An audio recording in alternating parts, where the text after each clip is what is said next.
Comedy ಇದೆ. ಏನು ಇಷ್ಟ ಆಯ್ತು ಸರ್ ನಿಮ್ಗೆ? ಸರ್ ಮೂವಿನೇ ಫುಲ್ಲು ಇಷ್ಟ ಆಗಿದೆ ಸರ್. ಅಂದರೆ ಒಳ್ಳೆ ರೊಮ್ಯಾಂಟಿಕ್ ಇದೆ, ಒಳ್ಳೆ ಕಾಮಿಡಿ ಇದೆ. ನಮ್ಮ ಹಳೆ ಕಾಮಿಡಿ ಎಲ್ಲ ಯಾವ್ದಾದ್ರು ಇದರ ಕಾಮಿಡಿ ಕಿಲಾಡಿಗಳೆಲ್ಲ ಇದ್ದಾರೆ. ಚೆನ್ನಾಗಿದೆ ಮೂವಿ, ಎಲ್ಲರೂ ಮಸ್ತಾಗಿ ನೋಡ್ಬೋದು. ಆಕ್ಟಿಂಗ್ ಎಲ್ಲ ಹೇಗೆ ಮಾಡಿದ್ದಾರೆ ಸರ್ ಆ್ಯಕ್ಟಿಂಗ್ ಎಲ್ಲ ಚೆನ್ನಾಗಿದೆ, ತುಂಬ ಚೆನ್ನಾಗಿದೆ. ಮೆಸೇಜ್ ಏನಿದೆ ಸರ್ ಸಿನಿಮಾದಲ್ಲಿ? ಸರ್ ಮೆಸೇಜ್ ಅಂದರೆ ಈ ಆಟೋ ಡ್ರೈವರ್ಗಳು ಈಗ ಲೋಕಲ್ ಅವರು ಹೀರೋಗಳಾಗ್ಬೋದು, ಡೈರೆಕ್ಟರ್ಗಳೆಲ್ಲ ಒಳ್ಳೆ ಇದು ಮಾಡ್ಬೋದು ಅಂತ ಒಂದು ಮೆಸೇಜ್ ಚೆನ್ನಾಗಿದೆ. ಮೂವಿ ಚೆನ್ನಾಗಿದೆ, ಫ್ಯಾಮಿಲಿ ಸಮೇತ ನೋಡ್ಬೋದು. ಕಂಟೆಂಟ್ ಚೆನ್ನಾಗಿದೆ, ಕಂಟೆಂಟ್ ಒಳ್ಳೆ ಚೆನ್ನಾಗಿದೆ, ಎಲ್ಲರೂ ಫ್ಯಾಮಿಲಿ ಸಮೇತ ನೋಡ್ಬೋದು. ಏನು ಇಷ್ಟ ಆಯ್ತು ನಿಮಗೆ? I love the voice of his. It is a real tone. It's similar to Yash, so I liked it. Must watch. Cinema ಚೆನ್ನಾಗಿದೆ, ಬಂದು ನೋಡಿ ಎಲ್ಲರೂ. ಆಲ್ ದ ಬೆಸ್ಟ್ ಸಿನಿಮಾಗೆ. ಮೇಡಮ್ ಸರ್ ಹೇಗಿತ್ತು ಸಿನಿಮಾ? ಪರವಾಗಿಲ್ಲ, ಒಂದ್ಸಲಿ ನೋಡ್ಬೋದು. ಹಾಂ, ಅಂದರೆ ಇದು ಒಬ್ಬ ಅಂದರೆ ಸ್ಟಾರ್ಕ್ಕಿಂತ, ಯಾಕೆಂದರೆ ನಾವು ಸಿನಿಮಾದಲ್ಲಿ ಸ್ಟಾರ್ ಆಗಿ ಯಾರೂ ಬರಲ್ಲ. ಸ್ಟಾರ್ ಆಗೋದು ಫಸ್ಟ್ ಸಿನಿಮಾಯಿಂದ. ಆದ್ದರಿಂದ ಹೊಸಬ್ರಿಗೂ ಒಂದು ಅವಕಾಶ ಕೊಡಿ, ಹೊಸಬನೇ ತಾನೇ ಮುಂದೆ ಅಳಬ ಆಗೋದು. ಅದೇ ಮೆಸೇಜ್. ಎಲ್ಲ ತುಂಬ ಇಷ್ಟ ಆಯ್ತು. ಚೆನ್ನಾಗಿದೆ ಇದೆ ಸರ್, ಸೂಪರ್ ಆಗಿದೆ. ಆಟೋ ಡ್ರೈವರ್ಗಳೆಲ್ಲ ನೋಡ್ಬೇಕಾದಂತ ಸಿನಿಮಾ. ಅವ್ರ ಆಕ್ಟಿಂಗ್ ಚೆನ್ನಾಗಿದೆ ಸರ್. ಚೆನ್ನಾಗಿತ್ತು ಸರ್. ಏನು ಇಷ್ಟ ಆಯ್ತು ನಿಮಗೆ? ಅದೇ ಹೀರೋ ಕ್ಯಾರೆಕ್ಟರ್ ಚೆನ್ನಾಗಿದೆ. ನಮ್ಮ ಆಟೋ ಡ್ರೈವರ್ ಬಗ್ಗೆ ಮಾತಾಡಿದ್ದಾರೆ, ತುಂಬ ಇಷ್ಟ ಆಯಿತು. ಹೌದು, ಫಿಲಮ್ ಸೂಪರ್ ಆಗಿದೆ. ಅದು ಆಟೋ ಹಾಕೊಂಡು ಡ್ರೈವರ್ ಆಗಿ ಮಾಡಿದಾರಲ್ಲ, ಸೂಪರ್ ಆಗಿದೆ. ಮತ್ತೆ ಸೆಂಟಿಮೆಂಟು, ಕಾಮಿಡಿ ಎಲ್ಲದ್ರಲ್ಲೂ ಮೂವಿ ಚೆನ್ನಾಗಿದೆ. ಅಂದರೆ ಇದು ಫಸ್ಟ್ನೇ ಫಿಲಮ್ ಅನಿಸ್ತಲ್ಲ, ಇದು ಒಳ್ಳೆ ಹೀರೋ ಫಸ್ಟ್ ಅವ್ರು ಅನಿಸ್ತಲ್ಲ. ಇವರು ಫಸ್ಟ್ನೇ ಫಿಲಮ್ ಮಾಡಿದ್ದಾರೆ, ಬಟ್ ಈ ಸಿನಿಮಾ ಹೀರೋ ಇನ್ನೂ ಸುಮಾರು ಎಲ್ಲ ಬೆಳೆದಿದ್ದಾರೆ ಅಂತ ಅನಿಸ್ತದೆ. ಚೆನ್ನಾಗಿದೆ ಮೂವಿ. ಇದು ಫಸ್ಟ್ನೇ ಮೂವಿ ಥರ ಕಾಣಿಸ್ತಲ್ಲ ಸರ್. ಟಿ ಬಾಸ್ ಆಟೋ ಚಾಲಕರ ಥರ ಸೇಮ್ ಒಳ್ಳೆ ಇದಿದೆ. ಬಡವರು ಯಾವ ಥರ ಬರಬೇಕು, ದುಡ್ಡಿರೋರು ಯಾವ ಥರ ಇರ್ತಾರೆ, ದುಡ್ಡು ಇಲ್ದವ್ರು ಯಾವ ಥರ, ಅದು ಸೆಂಟಿಮೆಂಟ್ ಕೊಟ್ಟಿದ್ದಾರೆ. 100 days ಆಗುತ್ತೆ ಸರ್. ಇನ್ನೊಂದು ಆಟೋ ಹಾಕೊಂಡು ಮಾಡಿದಾರಲ್ಲ, ಆಟೋ ಹಾಕೊಂಡು ಮಾಡಿದ್ಮೇಲೆ ಇದು ಇನ್ನೂ ಫಿಲಮ್ ಓಡುತ್ತೆ. ಆಟೋ ಚಾಲಕರು ನಿಜವೂ ಸಪೋರ್ಟ್ ಮಾಡ್ತಾರೆ ಇದಕ್ಕೆ. ಸೂಪರ್ ಆಗಿದೆ. ಅದು ಬಂದದ್ದು ನಮ್ಗಿನ್ನ ಫೈಟ್ ತೋರಿಸೋದ್ರಲ್ಲ, ಒಳ್ಳೆ ಸೀನ್ ಇದೆ ಸರ್. ಅದು ಮಾತ್ರ ತುಂಬಾ. ಆಟೋ ಮುಂದೆ ಶಂಕರ್ ನಾಗು ಮತ್ತೆ ದರ್ಶನ್ ಸ್ಪಾಟ್ ಹಾಕೊಂಡಿರಲ್ಲ, ನಿಜವಲ್ಲ ಅದು ನನಗೆ ಇಷ್ಟ ಆಯ್ತು. ಸೂಪರ್ ಆಗಿದೆ, ತುಂಬ ಚೆನ್ನಾಗಿದೆ. ದರ್ಶನ್ದು ಡೈಲಾಗ್ ತುಂಬ ಚೆನ್ನಾಗಿ ಬಂದಿದೆ. ಆಟೋ ಡ್ರೈವರ್ಸ್ ಮುಂದೆ ಬರಲಿ, ಚೆನ್ನಾಗಿದೆ. Thank you. ಅದ್ಭುತವಾದ ಮೂವಿ, ತುಂಬ ಚೆನ್ನಾಗಿತ್ತು. ತುಂಬ ವರ್ಷಗಳ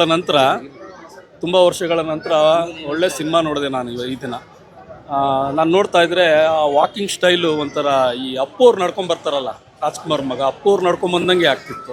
ಅವರ ಫೈಟಿಂಗ್ ಎಲ್ಲ ನಂಗೆ ದರ್ಶನ್ ಹೊಡ್ದಂಗೆ ಆಗ್ತಿತ್ತು, ಒಂದ್ಸರಿ ಅಪ್ಪು ಹೊಡ್ದಂಗೆ ಆಗ್ತಿತ್ತು. ಅಷ್ಟು ಚೆನ್ನಾಗಿದೆ. ಒಂಥರ ನನಗೇನು ಅವ್ರು ಯಾರೂ ಇಲ್ಲ, ಎಲ್ಲ ಇಲ್ಲೂನಲ್ಲೇ ಇದ್ದಾರೆ ಅನ್ನೋ ಅನಿಸ್ಬಿಡ್ತು. ಕಲಾ ಸರಸ್ವತಿ ತುಂಬ ಚೆನ್ನಾಗಿ ಹೊಲ್ದಿದ್ದಾಳೆ ಅವನಿಗೆ, ಶರತ್ ಕೃಷ್ಣಗೆ ತುಂಬ ಚೆನ್ನಾಗಿ. ಅದು ಏನು ಒನ್ ಮ್ಯಾನ್ ಆರ್ಮಿಯಾಗಿ ನಿರ್ದೇಶನನೂ ಮಾಡಿ ನಟನೆಯೂ ಮಾಡಿ ಇಷ್ಟು ಚೆನ್ನಾಗಿ ಸಿನಿಮಾ ತೊಗೊಂಡೋಗ್ತಾರೆ ಅಂತ ನಾವು ಎಕ್ಸ್ಪೆಕ್ಟೇ ಮಾಡಿಲ್ಲ. ಅಷ್ಟು ಚೆನ್ನಾಗಿದೆ, ಭಾರಿ ಚೆನ್ನಾಗಿದೆ. 100 days ಓಡೋದ್ರಲ್ಲಿ ಯಾವುದೇ ಸಂಶಯ ಇಲ್ಲ. ಒಬ್ಬ ಆಟೋ ಚಾಲಕ ಒಬ್ಬ ದೊಡ್ಡ ಮನಸ್ಸಿದೆ ಅವನಿಗೂ ಅನ್ನೋದನ್ನು ತುಂಬ ಚೆನ್ನಾಗಿ ತೋರಿಸ್ಕೊಟ್ಟಿದ್ದಾನೆ. ಅದರಲ್ಲೂ ಆಟೋ ಚಾಲಕರು ಮಾತ್ರ ಮಿಸ್ ಇಲ್ಲದೆ ನೋಡುವಂಥ ಸಿನಿಮಾ ಇದು. ಕರ್ನಾಟಕದ ಪ್ರತಿ ಮನೆ ಆಟೋ ಚಾಲಕನು ನೋಡುವಂಥ ಸಿನಿಮಾ. ಪ್ರತಿ ಕಲೆ ಅದಷ್ಟೇ ಅಲ್ಲ, ಸೆಕೆಂಡ್ ಹಾಫಲ್ಲಿ ಒಬ್ಬ ಕಲೆಗಾರ ಚಿತ್ರರಂಗನ ಹುಡಿಕೊಂಬಂದು ತನಗೆ ಒಬ್ಬ ಏನು ಈಗ ಗಿಲ್ಲಿ ನಟ ಫಾರ್ ಎಕ್ಸಾಂಪಲ್ಗೆ ಏನು ಇಲ್ಲದೆ ಹುಡಿಕೊಂಬಂದು ದೊಡ್ಡ ಕಲೆ ಹುಡುಕೋದ್ರಲ್ಲ, ಆ ರೀತಿ ಇದೆ ಸಿನಿಮಾ. ಇದು ಒಂಥರ ತುಂಬ ಚೆನ್ನಾಗಿದೆ. ತುಂಬ ಅದ್ಭುತವಾಗಿ ಮೂಡಿ ಬಂದಿದೆ ಸಿನಿಮಾ, ಭಾರಿ ಚೆನ್ನಾಗಿದೆ. 2.25 hours ಬ್ಯೂಟಿಫುಲ್ ಆಗಿ ನೋಡಿ ಕುಂತ್ಕೊಬೋದು, ಒಂದು ಚೂರು ಬೇಜಾರಾಗಲ್ಲ. ಫುಲ್ಲು ಚೆನ್ನಾಗಿದೆ. ಎಂಟರ್ಟೈನ್ಮೆಂಟ್, ಸಾಂಗ್ಸು ತುಂಬ ಅದ್ಭುತವಾಗಿದೆ, ಫೈನ್ ಆಗಿದೆ. All the best. 100 days ಓಡಲಿ. ನಾವು ಮಂಡ್ಯದಿಂದ ಬಂದಿದ್ದೀವಿ. ಮಂಡ್ಯದ ಸೊಗಡು ಈ ಚಿತ್ರದಲ್ಲಿ ಕಾಣ್ತಾ ಇದೆ. ಭಾರಿ ವರ್ಷದಿಂದ ಇಂಥ ಚಿತ್ರಗಳು ಬಂದಿರಲಿಲ್ಲ. ನಾನು ಇವತ್ತು ಪುನೀತ್ ಮತ್ತು ದರ್ಶನ್ ಚಿತ್ರ ನೋಡ್ದಂಗಾಯಿತು. ಇವರು ಮೊದಲನೇ ಚಿತ್ರ ಅಂತ 10 ಚಿತ್ರ ನಟನೆ ಮಾಡಿದಷ್ಟು ಉರುಪಿಂದ ಮಾಡಿದ್ದಾರೆ. ಚೆನ್ನಾಗಿದೆ. 100 ದಿವಸ ಇದು ಚಿತ್ರ ಓಡ್ತದೆ, ಇದರಲ್ಲಿ ಯಾವ ಅನುಮಾನ ಇಲ್ಲ ಅಂತ ಹೇಳೋದು ನನ್ನ ಭರವಸೆಯ ಮಾತು. ತುಂಬ ಚೆನ್ನಾಗಿದೆ. ಆಟೋ ಡ್ರೈವರ್ಸ್ಗೆಲ್ಲ ಒಳ್ಳೆ ಮೆಸೇಜ್ ಇದೆ. ಆಮೇಲೆ ಕನ್ನಡ ಇಂಡಸ್ಟ್ರಿಲಿ ಎಲ್ರಿಗೂ ಅಂದರೆ ಅವಕಾಶ ಕೊಡಬೇಕು ಅನ್ನೋದು ತೋರಿಸ್ಕೊಟ್ಟಿದ್ದಾರೆ. ಬಂದು ಎಲ್ಲ ಥಿಯೇಟ್ರಲ್ಲೇ ನೋಡಿ ಹೊಸ ಟ್ಯಾಲೆಂಟ್ಸ್ಗೆ ಪ್ಲೀಸ್ ಎನ್ಕರೇಜ್ ಮಾಡಿ ಅಂತ ಎಲ್ರಿಗೂ ಹೇಳ್ತೀನಿ. ನನಗೆಲ್ಲ ಕ್ಯಾರೆಕ್ಟರ್ಸು ಎಲ್ಲ ತುಂಬ ಚೆನ್ನಾಗಿ ಮಾಡಿದ್ದಾರೆ, ಒಳ್ಳೊಳ್ಳೆ ಕ್ಯಾರೆಕ್ಟರ್ಸು. ಅಂದರೆ ಹೀರೋ ಆಗಿರ್ಬೋದು, ಹೀರೋಯಿನ್ ಆಗಿರ್ಬೋದು, ಹೊಸಬ್ರು ಅನ್ನೋ ಥರ ಫೀಲ್ ಏನಿಲ್ಲ. Actually they are very talented. ನಮ್ಮಲ್ಲೂ ಒಂದೊಳ್ಳೆ ಸ್ಟಾರ್ಗಳು ಬರಲಿ ಅಂತ ಎಕ್ಸ್ಪೆಕ್ಟ್ ಮಾಡ್ತಿದ್ದೀವಿ ನಾವು. ಸೊ ಎಲ್ಲರೂ ಬಂದು ನೋಡ್ಬೋದು. ಕೊಟ್ಟಿರೋ ದುಡ್ಡಿಗೆ ಮೋಸ ಇಲ್ಲ, ಪೈಸಾ ವಸೂಲ್ ಪಿಕ್ಚರ್ ಅಂತ ಹೇಳಿ. ಆಟೋ ಡ್ರೈವರ್ಸ್ ಅಂದ ತಕ್ಷಣ ಒಂದಿಷ್ಟು ನೆಗೆಟಿವ್ ಇದೆ, ಪಾಸಿಟಿವ್ ಇದೆ. ಇದರಲ್ಲಿ ಯಾವ ಥರ ಇದೆ ಅಂತೇಳಿ ನೀವು ಹೋಪ್ ಮಾಡ್ತೀರಾ? ಇದರಲ್ಲಿ ಪರ್ಟಿಕ್ಯುಲರ್ ಆಗಿ ಟ್ಯಾಲೆಂಟ್ ಇದ್ರೆ ಆಟೋ ಡ್ರೈವರ್ಸ್ ಆಗಿರ್ಬೋದು, ಯಾರೇ ಆಗಿರ್ಬೋದು, ಅಂದರೆ ಟ್ಯಾಲೆಂಟ್ಗೆ ಯಾವತ್ತೂ ಮೋಸ ಆಗಲ್ಲ. ದುಡ್ಡಿರೋರು ಇಲ್ಲದೆ ಇರೋರು, ಆಟೋ ಡ್ರೈವರ್ಸು ಮತ್ತೊಬ್ಬರು, ಅದೆಲ್ಲ ಲೆಕ್ಕಕ್ಕೆ ಬರಲ್ಲ. ಟೋಟಲಿ ಈಗ ನಮಗೆ ಕಲೆ ಅಂತಿದ್ರೆ ಒಂದು ಸ್ಟೇಜ್ ಸಿಕ್ಕಿದಾಗ ದೇ ಕ್ಯಾನ್ ಡೂ ಎನಿಥಿಂಗ್ ಅಂತ ತೋರಿಸ್ಕೊಟ್ಟಿದ್ದಾರೆ. ಸೊ ಕಲೆಗೆ ಮೋಸ ಆಗಬಾರ್ದು, ಹೆಂಗಾದರೂ ಆಗಲಿ ಸರಸ್ವತಿ ಕೈ ಹಿಡಿತಾಳೆ ಅನ್ನೋ ಮೆಸೇಜ್ ಇದೆ ಇದರಲ್ಲಿ. ಸೊ ಸಿನಿಮಾದಲ್ಲಿ ನೋಡಿದ್ದಕ್ಕೂ ರಿಯಾಲಿಟಿ ನೋಡಿದ್ದಕ್ಕೂ ಒಂದಿಷ್ಟು ಆಟೋ ಡ್ರೈವರ್ಗಳು ವ್ಯತ್ಯಾಸ ಇರುತ್ತೆ, ಅದನ್ನು ಕೇಳಿದೆ. ವ್ಯತ್ಯಾಸ ಇನ್ ದ ಸೆನ್ಸ್ ರಿಯಲ್ ಆಗಿ ಎಷ್ಟೋ ಆಟೋ ಡ್ರೈವರ್ಗಳನ್ನ ನೋಡಿರ್ತೀರಿ, ಆ ಥರದವ್ರು ಕಾಣಿಸ್ಕೊಂಡ್ರಾ ಇಲ್ಲ ಅಂತ?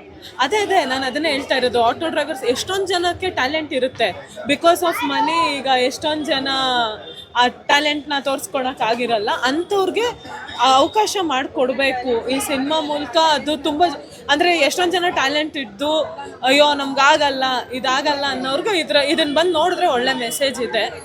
ಸೊ ಆಟೋ ಡ್ರೈವರ್ಸ್ ಬಗ್ಗೆ ನೆಗೆಟಿವ್ ಆಗಿ ತಿಳ್ಕೊಂಡಿದ್ರೆ, ಈಗ ಎಲ್ಲ ಫೀಲ್ಡಲ್ಲೂ ನೆಗೆಟಿವ್ಸ್ ಇರುತ್ತೆ, ಪಾಸಿಟಿವ್ಸ್ ಇರುತ್ತೆ.